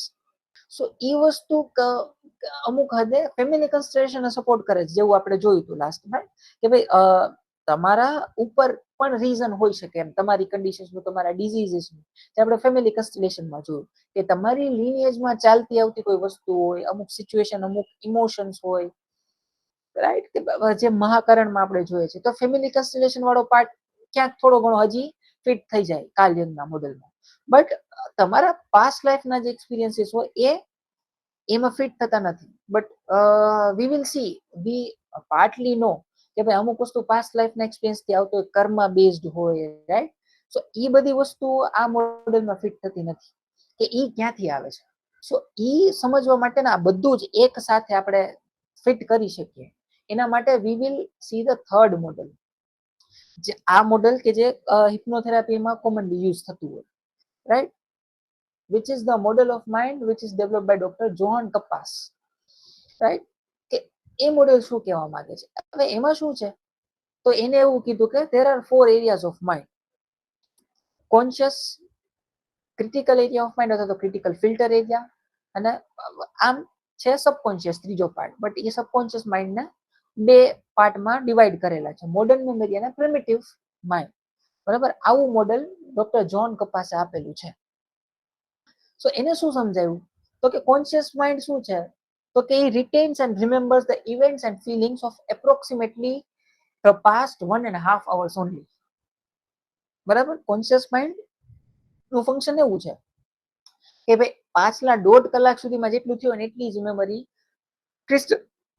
એટલી જ મેમરી વિવિડલી યાદ હોય તમને, કોન્શિયસલી. વેગલી થોડુંક એના પેલાનું યાદ હોઈ શકે, રાઈટ? સવાર શું કર્યું એ થોડું ઘણું યાદ હોય, બટ વિવિડલી તમને યાદ ન હોય, એક્ઝેક્ટ ક્લેરિટીથી યાદ ન હોય, થોડુંક આગળના લેવલે હોઈ ગયું હોય. બટ ક્લિયર મેમરી તમને કોન્શિયસ માઇન્ડમાં પાસ્ટ 1.5 અવર્સની જ હોય, રાઈટ? ઓલ્સો બીજું એને શું કીધું કોન્શિયસ માઇન્ડ વિશે, બરાબર? એક આ તો ફિલિંગ્સ ને ઇવેન્ટની મેમરીનું થઈ ગયું પાર્ટ, રાઈટ? બીજું એને શું કીધું છે, તો કે કોન્શિયસ માઇન્ડ કામ શું કરે, તો કે it thinks, it can logic, it analyses બધી information, right? And also it decides etcetera. આવા બધા ફંક્શન જે છે, થિંકિંગ છે, થોટ્સ આવે, પરસેપ્શન છે, રાઈટ? એ બધું કામ કોન્શિયસ માઇન્ડના લેવલે થાય, બરાબર છે? અને પછી બીજો પાર્ટ આવે ક્રિટિકલ એરિયા ઓફ માઇન્ડ, જેને બીજું કહેવાય ક્રિટિકલ ફિલ્ટર. એનો એક પાર્ટ કોન્શિયસ છે ને એક પાર્ટ સબકોન્શિયસ છે. And it contains the memory of approximately the past 24 hours only, right? So anytime a suggestion is given to a subject that is detrimental to his will, detrimental to his well-being, or in total opposition to his way of thinking અથવા તો his belief system, he will critically reject it by abreacting, right? So એવું કીધું છે કે ભાઈ 24 કલાક સુધી memory આમાં રહે, રાઈટ? તો જેમ મેં કીધું કે ભાઈ 1.5 અવર્સ થઈ જાય પછી મેમરી આગળ વધે અને ક્રિટિકલ એરિયામાં જાય, રાઈટ? અને એમાં 24 કલાક સુધી રહે. તો ભાઈ એવું કોઈ પણ સજેશન જો કોઈ વ્યક્તિને આપવામાં આવે કે જે એના વેલબિંગ થી ઓપોઝ હોય, રાઈટ, એની સેફટી ને હાર્મ કરતું હોય સમહાવ, અથવા તો એના બિલીફ થી એના થિંકિંગ થી ઓપોઝિટ જતું હોય, તો ઈ શું કરશે, he will critically rejected by every active, એનાથી નથી બાયપાસ કરી દેશે કે ઈ વસ્તુને આગળ નહીં વધવા દે, right. So this will be critical area of mind, અને એનું ફંક્શન ઈ છે. ઓલ્સો એ રૂલ બનાવે, બિલીફ સિસ્ટમ ને આવેલા હોય રૂલ્સ કે ભાઈ કેવી રીતે બિહેવ કરવું, કેવી રીતે ન કરવું, કેવી વસ્તુ આપણા માટે પોઝિટિવ છે, કેવી વસ્તુ નેગેટિવ છે, રાઈટ. અને આપણો બિલીફ શું છે એ બધું જ માંથી રૂલ બનાવે, અને એ બધા રૂલ ક્રિટિકલ લેવલે હોય, ક્રિટિકલ એરિયા ઓફ માઇન્ડ લેવલે, રાઈટ, કે જેના થ્રુ ઇન્ફોર્મેશન પ્રોસેસ થાય, ફિલ્ટર આઉટ થાય. હવે જે ક્રિટિકલ ફિલ્ટર નો પાર્ટ છે ને, રાઈટ, એ બાય બર્થ નો હોય, બટ એ ધીરે ધીરે 0 to 8 years ઓફ એજ હોય ને ત્યારે ડેવલપ થતો હોય, અને 8 years એ ફૂલી ઓલમોસ્ટ ડેવલપ થઈ ગયો, રાઈટ. અને એટલે જ 8 years સુધીમાં પછી એના ફિલ્ટર મિકેનિઝમ આવી ગયો કોઈ પણ ચાઇલ્ડ, કે એને ધીરે ધીરે લોજિક આવી ગયો, એના બિલીફ આવી ગયા હોય, રાઈટ, કઈ પોઝિટિવ નેગેટિવ છે એ બધી વસ્તુ આવી ગઈ હોય ક્રિટિકલ ફિલ્ટર થ્રુ. સો ઈ પછી જે કોઈ ઇન્ફોર્મેશન સબકોન્શિયસમાં જશે એ બધી ફિલ્ટર આઉટ થઈ જશે, બટ 0 to 8 years સુધી એ ફિલ્ટર આઉટ નહીં થાય, કેમ કે હજી ક્રિટિકલ ફિલ્ટર બનતું હતું, રાઈટ. તો જેમ મેં આગળ પણ કીધું હતું, આગળની સ્લાઇડ્સમાં આપણે જોયું હતું કે ભાઈ ચાઇલ્ડહુડમાં અમુક નેગેટિવ પ્રોગ્રામ એમણે સબકોન્શિયસમાં ઉતરી ગયા હોય અને એ ફિટ થઈ ગયા હોય. શું કામ? Because we did not have the critical filter, right. એટલા માટે કોઈ પણ ઇન્ફોર્મેશન પ્રોસેસ ન થતી, ફિલ્ટર ન થતી, બિલીફ સિસ્ટમ નહોતું, તો પોઝિટિવ નેગેટિવ ની ખબર ન પડતી, એટલે બધી જ વસ્તુ સેમ ટુ સેમ મેનરમાં સબકોન્શિયસમાં ફિટ થઈ ગઈ. બટ આફ્ટર 8 years તમારી પાસે ક્રિટિકલ ફિલ્ટર આવી ગયું હોય, સો પછી ફિલ્ટર આઉટ બધી વસ્તુ થતી જાય, right. Than third part is the subconscious mind, અને એનો સબકોન્શિયસ માઇન્ડમાં પહેલો જે પાર્ટ છે એ છે modern memory area of mind, right. It holds the memory from conception two death in this present life, right. Conception થી ચાલુ કરીને બધી મેમરી આ લાઈફની જે કરંટ લાઈફની ટોટલી મેમરીઝ છે એ બધી જ મોડર્ન મેમરી એરિયામાં હોય till the death in this life, બરાબર. હવે સી આમાં એવું કીધું કન્સેપ્શન થી ડેથ સુધી, બટ નોટ નેસેસરીલી કન્સેપ્શન થી.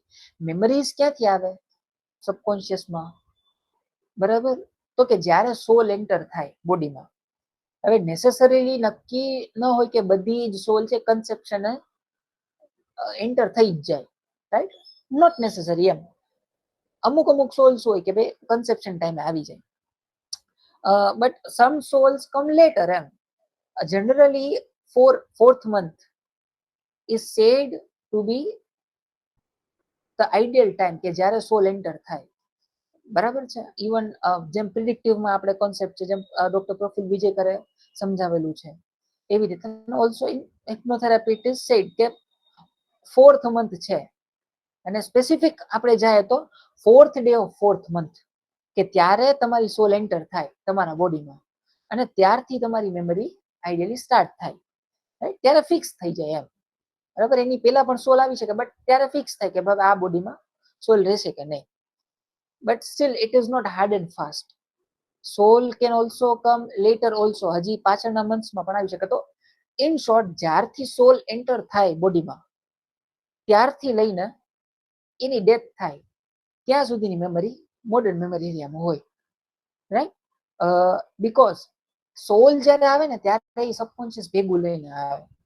અહીંયા એક પોઈન્ટ એ પણ સમજવાનું છે કે conscious mind is only and only for the current life, બરાબર. આ લાઈફ જ્યારે એન્ડ થશે, બરાબર, ત્યારે જ કોન્શિયસ માઇન્ડ પણ ડિઝોલ્વ થઈ જશે, બરાબર. ઓલ્સો ક્રિટિકલ ફિલ્ટર છે એ આ લાઈફમાં જ્યારે ડેથ થશે ત્યારે ડિઝોલ્વ થઈ જશે અહીંયા ને અહીંયા ફિઝિકલ બોડી સાથે. So after death your physical body, your conscious mind and your critical filter is dissolved here and in the earth, અને જે તમારી સોલ અને તમારું માઇન્ડ છે, સબકોન્શિયસ માઇન્ડ છે, એ બોડીમાંથી નીકળી and it will be carried out to your next life, right, કેમ કે સોલ એક જ છે, એ દરેક લાઈફમાં ટ્રાવેલ કરતી હોય, એઝ વી ઓલ નો. અને એની જ સાથે જે તમારું સબકોન્શિયસ માઇન્ડ છે એ પણ ટ્રાવેલ કરતું હોય, રાઈટ. સો પછી જે મોડર્ન મેમરી એરિયામાં જે કઈ મેમરીઝ હશે એ મેમરીઝ બધી પ્રિમિટિવ માઇન્ડમાં જતી રહેશે, અને નવો મોડર્ન મેમરી એરિયા નવા લાઈફ સાથે ફ્રેશ મળશે આપણને. સો આવી રીતે મેમરીઝ થતી હોય.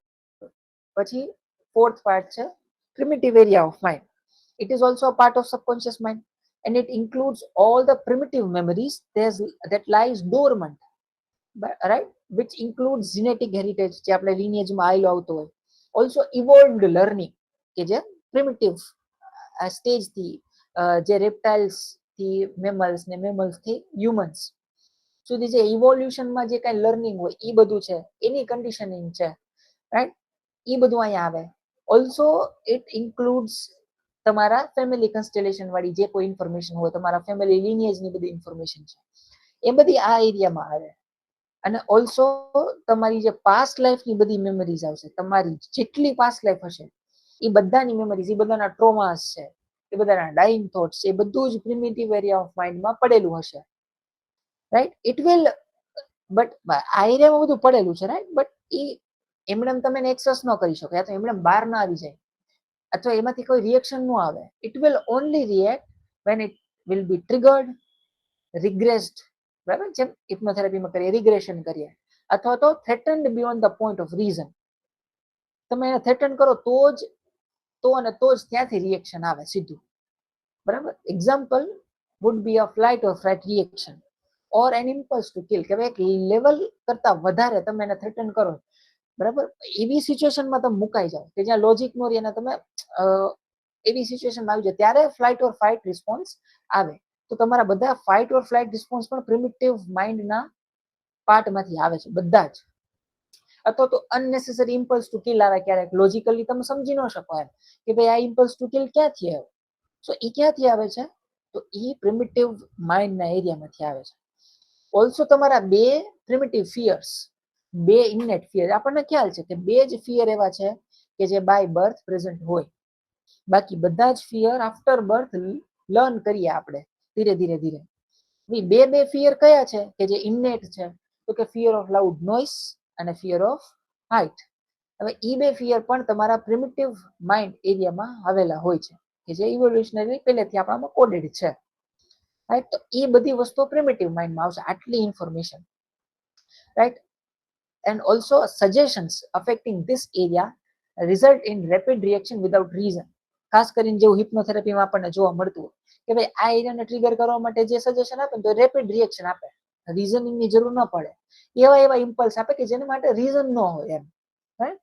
સો this is the fourth area, અને આ આપણું મોડેલ છે which is given by Dr. John Kappas, right.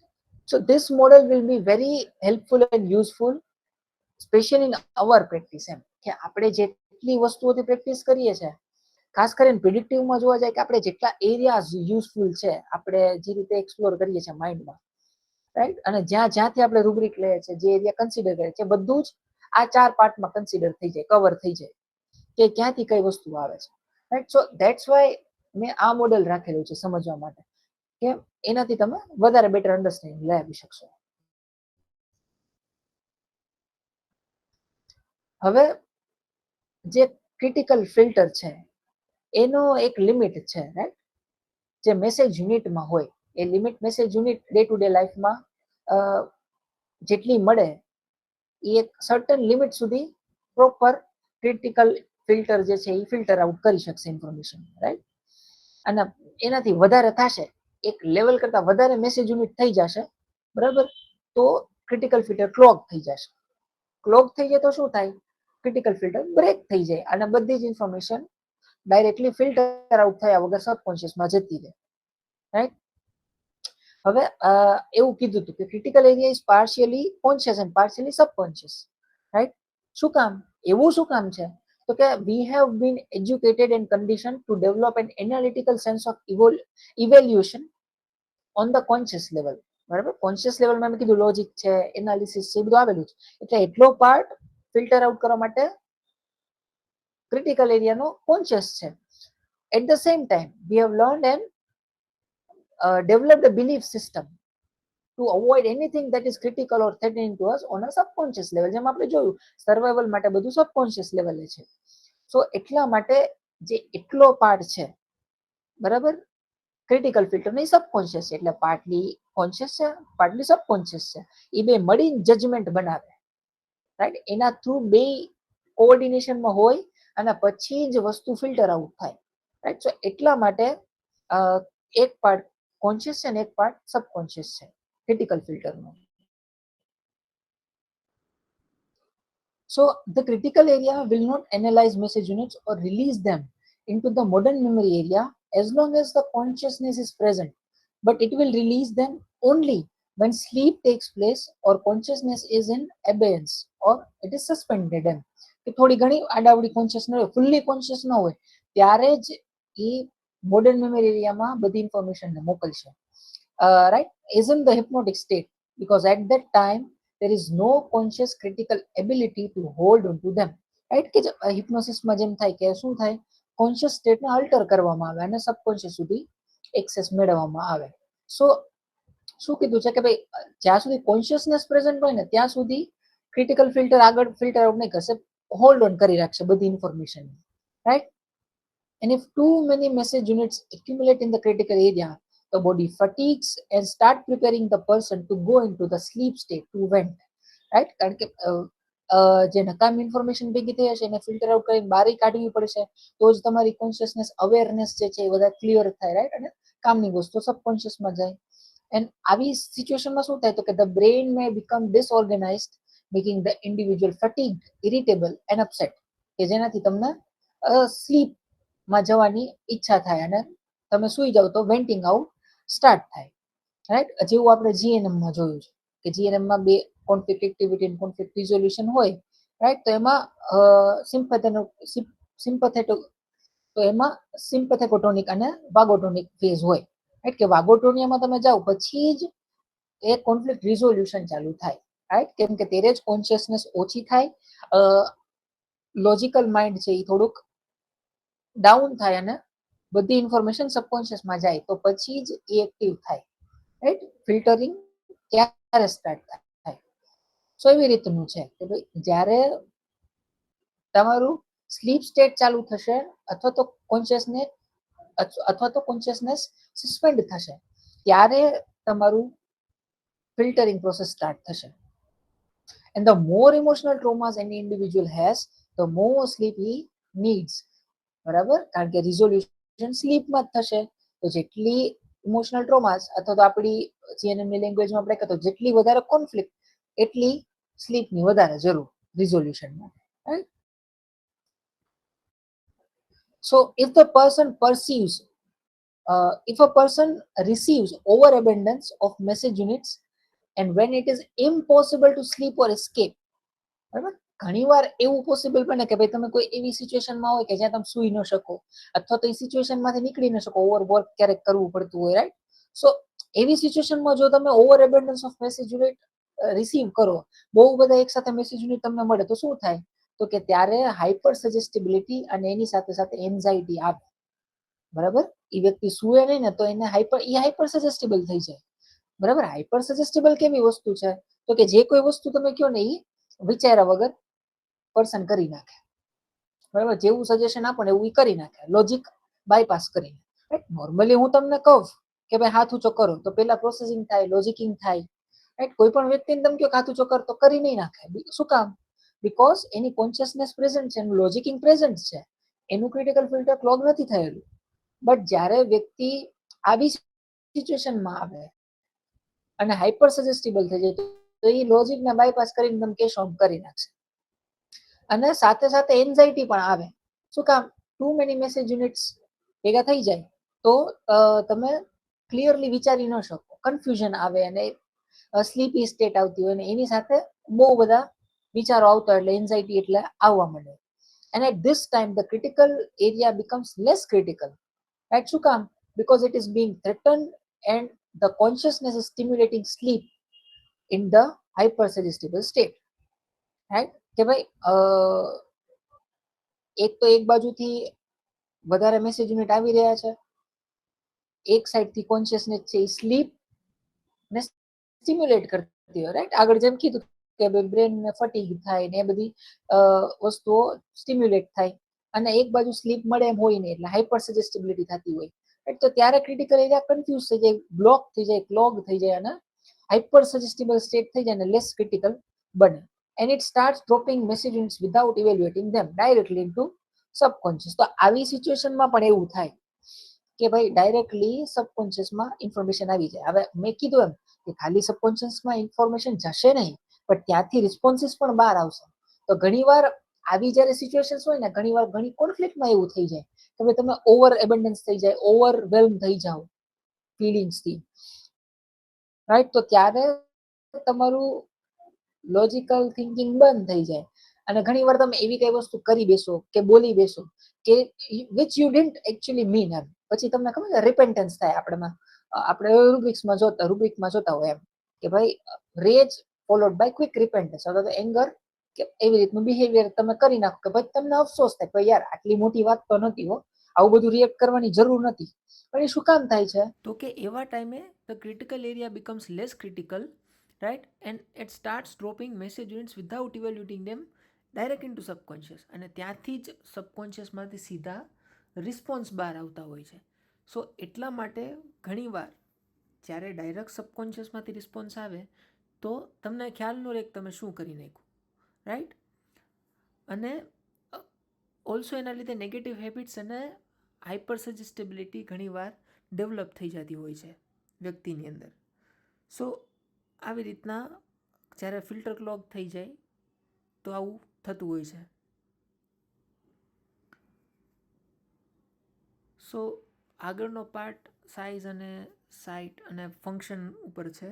સો આજના લેક્ચર માટે આપણે આટલું રાખશું, રાઈટ? અને આગળનું આપણે જે પોર્શન છે કે હાઉ સબકોન્શિયસ વર્ક્સ, અને જે એનો પ્રેક્ટિકલ આસ્પેક્ટ છે, થોડાક હિપ્નોસિસ રિલેટેડ આસ્પેક્ટ છે, અને હિપ્નોસિસના થોડા કેસીસના એક્ઝામ્પલ અમુક રાખેલા છે કે જે બેટર અન્ડરસ્ટેન્ડિંગ આપણને આપે સબકોન્શિયસના વર્ક વિશે, ફંક્શન વિશે, રાઈટ? સો એ બધું નેક્સ્ટ પાર્ટમાં ઇન્ક્લુડ થશે, અને અહીંથી આગળનું આપણે નેક્સ્ટ પાર્ટમાં કન્ટિન્યુ કરશું આપણે. સો જો આ લેક્ચરમાં કોઈ પણ ટોપિકમાં કોઈ પણ વસ્તુ ન સમજાણી હોય યા તો કોઈ ક્વેરીઝ હોય તો તમે મને કમેન્ટ્સમાં પૂછી શકો છો, રાઈટ? અને હું એનો તમને આન્સર જરૂરથી આપીશ. So thank you everyone.